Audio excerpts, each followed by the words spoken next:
So, hi everybody. We have special guests today for at least 35 minutes. For at least 35 minutes, we have a special guest today. You know her. She's serving as a major in the Army National Guard. She is the U.S. representative for Hawaii's 2nd District, 2 districts in Hawaii, and she's a position she's held since 2013, and now she's running for president. It's Tulsi Gabbard. Hi, Tulsi. How are you? Aloha, Jimmy. I'm great. It's great to see you. It's so funny to watch you out there and the way people come at you. Can I just, first of all, how are you? I'm doing very well. And happy Veterans Day to you. Thank you very much. Do you say happy? Is that a proper? Yeah, sure. That's fine. We got in yesterday and this morning got up at 5 o'clock and drove for an hour, I think, to Huntington Beach and went surfing. What better way to start the day? It was beautiful. There was no wind. There was waves. Yeah, you're not I'm a happy camper. And you're not afraid of being eaten by sharks? No, apparently stingrays are a thing there, though. Oh, really? You're supposed to like shuffle your feet on the sand because they hang out on the sand. You shuffle your feet and they get the message and don't bother you. No, stingrays I like. Really? Because, well, I was at Have a place... you been stung by one before? No, that's why I like them. Oh, okay. Just checking. But I have petted them. There's a place called Stingray City in the Bahamas somewhere. And we all went on the camera. Anyway, I was the last one to swim over, believe me. There was a little girl went over. I was like, Ooh, yeah. So I have to go. But anyway, they're great. They feel like velvet. Really? Uh-huh. We had no encounters this morning. Oh, okay. But so it was good. Well, fantastic. And then you got here pretty fast. That's probably because the Russians. Anyway, so can I just before we get into, you have some stuff that you have some bills and stuff you want to talk about, and we're going to get into it. But I just want to show real fast two of my favorite interview questions that you've had so far. So this is when you were on CBS, and this was right after the news broke of Hillary Clinton doing her ridiculousness. And so watch this question. This is one of my favorite questions. This is despicable on so many levels. When you say regime change wars, what do you mean by that? I like that you're gonna laugh in just a second. Watch this.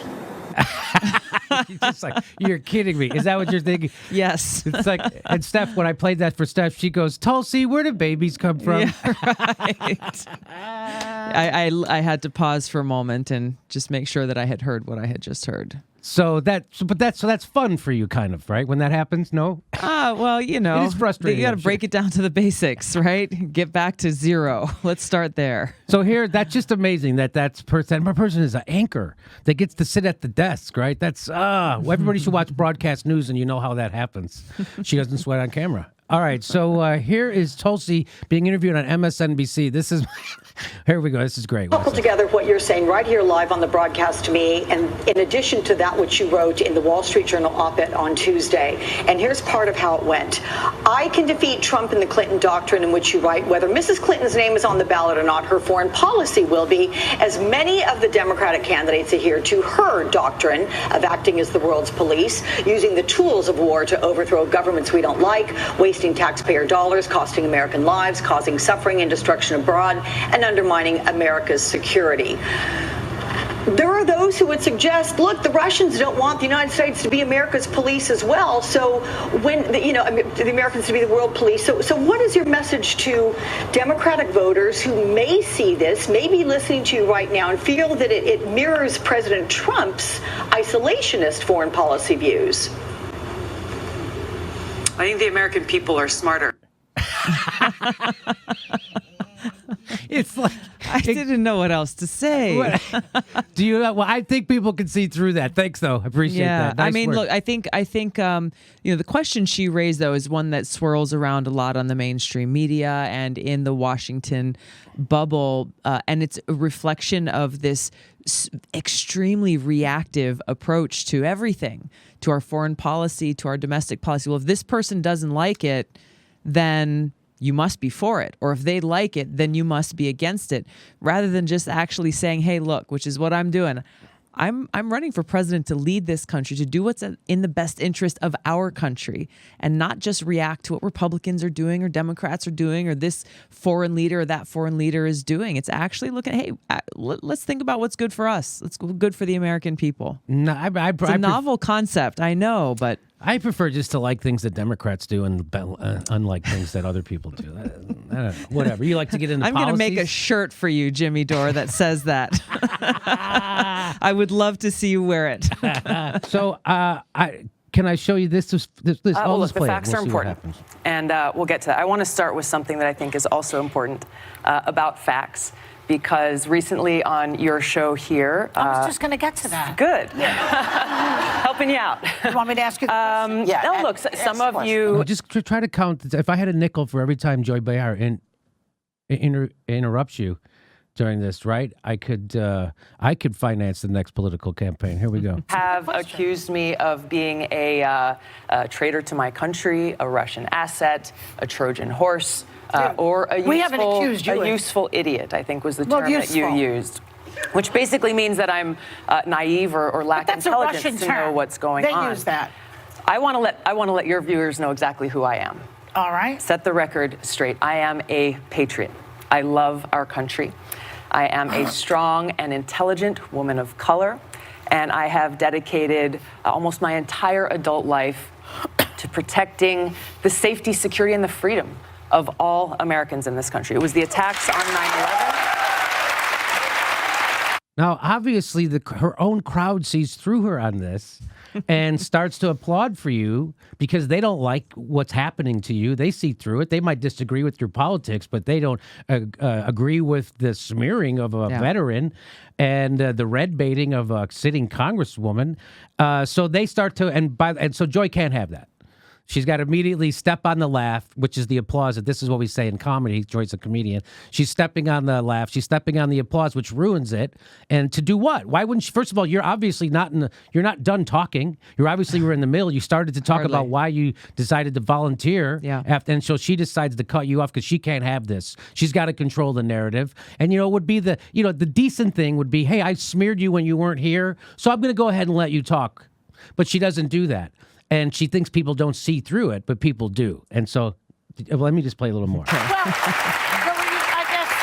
I guess we're getting a little bit far ahead of ourselves. But Franklin Graham finds you refreshing. He doesn't find me refreshing.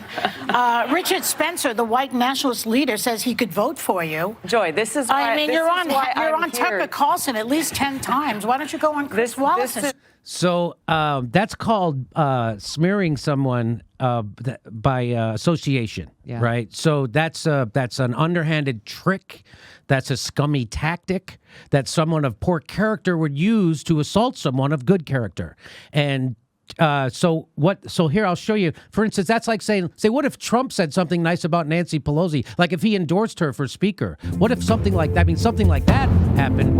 I think she deserves it. She's fought long and hard. She's a very capable person. And, you have other people shooting at her, trying to take over the speakership. If she has a problem, I think I would be able to very easily supply her the necessary votes. So apparently now Nancy Pelosi has to answer, hey, Trump seems to like you, Nancy. Donald What's Trump, going the guy on who there? everyone says is the racist, he likes you. So that's what Joy Behar was just doing to you, was the cheapest, most underhanded thing you could do. And she's a grown-up. She has kids herself, right? So it makes me shudder to think, like, what she impart to her own kids as a parent, if that's the kind of thing. She's doing that on camera in front of the whole country. Yeah. And she thinks people don't notice. And let me tell you something, people do, because the first comment underneath this video, underneath the View's own YouTube channel, the first comment was this: Tulsi is not a Russian agent, but I'm 100% sure now that Joy is Hillary's agent. That's got 1.3 thousand likes. It's the first comment, most popular comment on their own video. They see right through her. So did you get a lot of that? Did you get a lot? Wow, I didn't know Joy. What did you get after? I don't want to put words. What did you get after you were on the View? Because that's a brilliant move for you to actually present yourself. Here's who I actually am, not the caricature they make of you. I wouldn't let those kinds of smears go unchecked. Not just, it's not about taking some kind of self-righteous stand. The problem is with this smear campaign that is being waged by Hillary Clinton, Joy Behar, and other people. It's really a message to the American people that if you stand up and speak truth to power, that if you are offering a dissenting voice, if you are calling for peace, calling for an end to regime change wars, calling for an end to the new Cold War and arms race, then you too will be smeared as they are doing to me. When we look at the freedom of speech that we have in this country, that we look at, the freedom to assemble, freedom to protest, freedom to gather peacefully, what they are doing is directly undermining those freedoms by creating this culture really of fear and silencing people from raising their voices in our democracy. And I think that's a very dangerous thing. Next live Jimmy Dore show is in Philadelphia, November 18th. Plus, we'll be in Honolulu on December 27th doing live shows all month long in November and December in Hollywood at the Sycamore Tavern. Plus, we're going to be in San Jose, Sacramento, Tempe, Portland. Go to jimmydorecomedy.com for a link for all the tickets for all of our live shows. And please become a patron if you like the show. We give you hours of bonus material every week. Go to jimmydorecomedy.com and become a premium member. Thanks for your support.